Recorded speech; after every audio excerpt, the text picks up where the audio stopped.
We got a win to tell you about. We have heard this rhetoric before.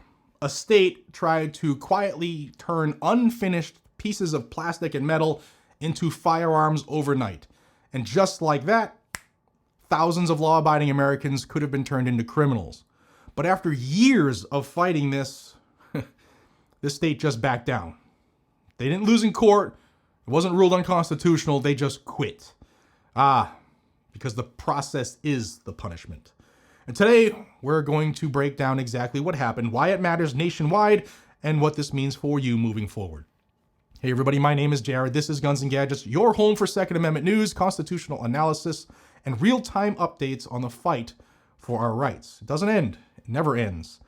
And if you care about the Constitution, if you care about staying informed, not manipulated by mainstream media, then go ahead and hit the subscribe button right now, because this channel exists to keep you ahead of what's coming. So here's the headline.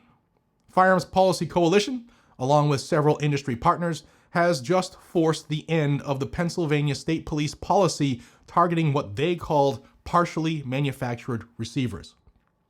That is legal speak for what most people know as unfinished frames and receivers.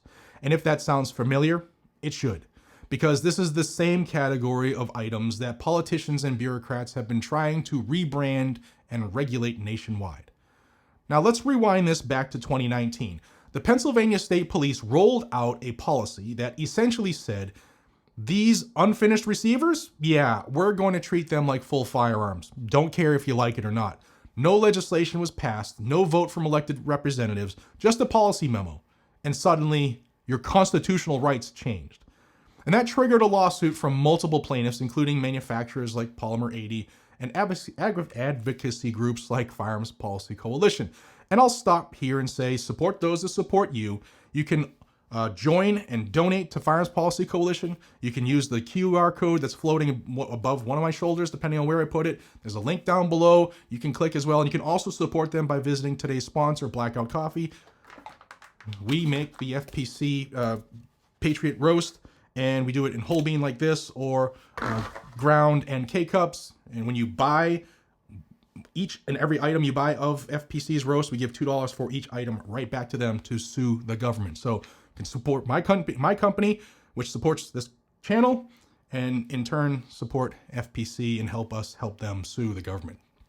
Thank you. Links down below, blackoutcoffee.com/GNG.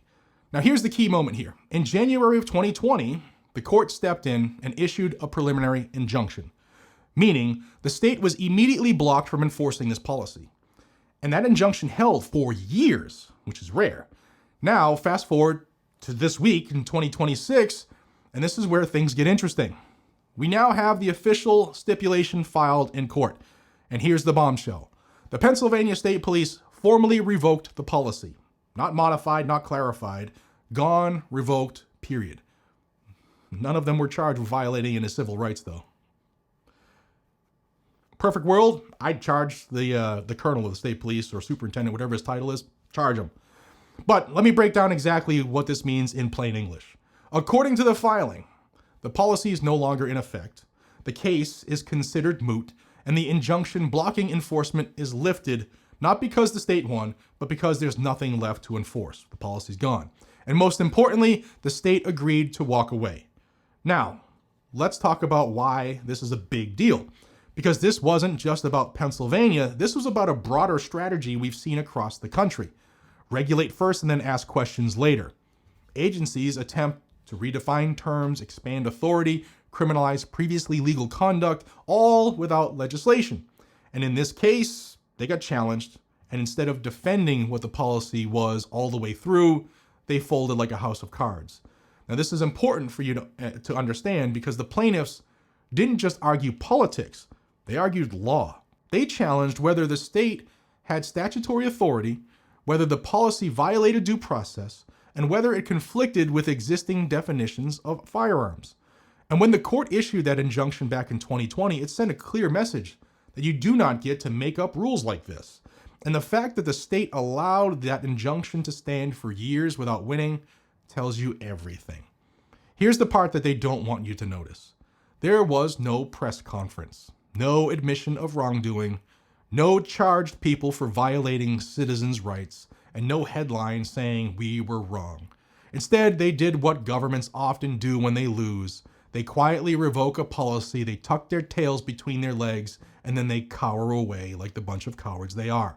Now, the stipulation even says the case is being discontinued without prejudice. Well, that means technically they could try again in the future. But now this fight is over and the policy is dead. Now let's zoom out a bit, because this ties directly into the broader fight happening nationwide.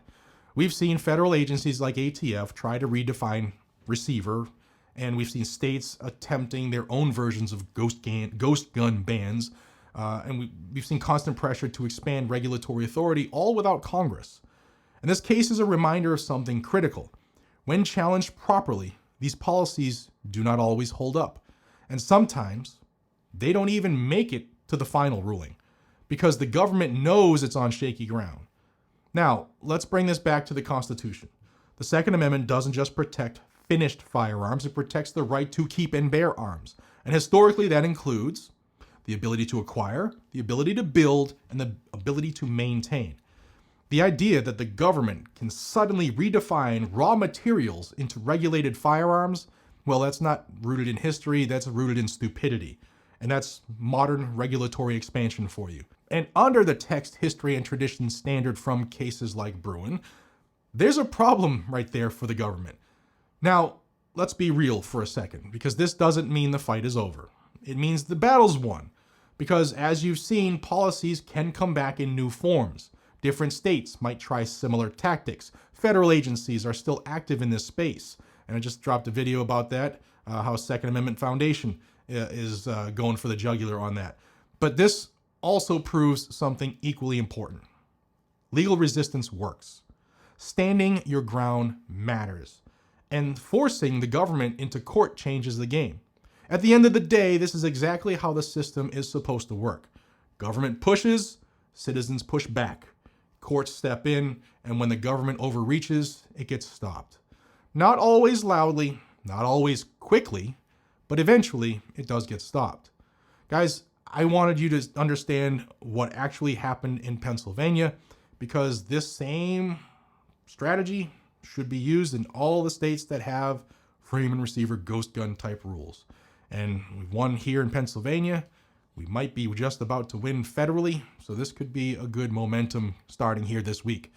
Subscribe to Guns and Gadgets if you want to stay in the know, and I will see you on the next one. Stay safe, stay armed, and stay free. God bless you. God bless America. Support those that support you by joining groups that are doing the work. You can see them down below, some of them down below in the description of every one of my videos. I'll see you on the next one. Take care.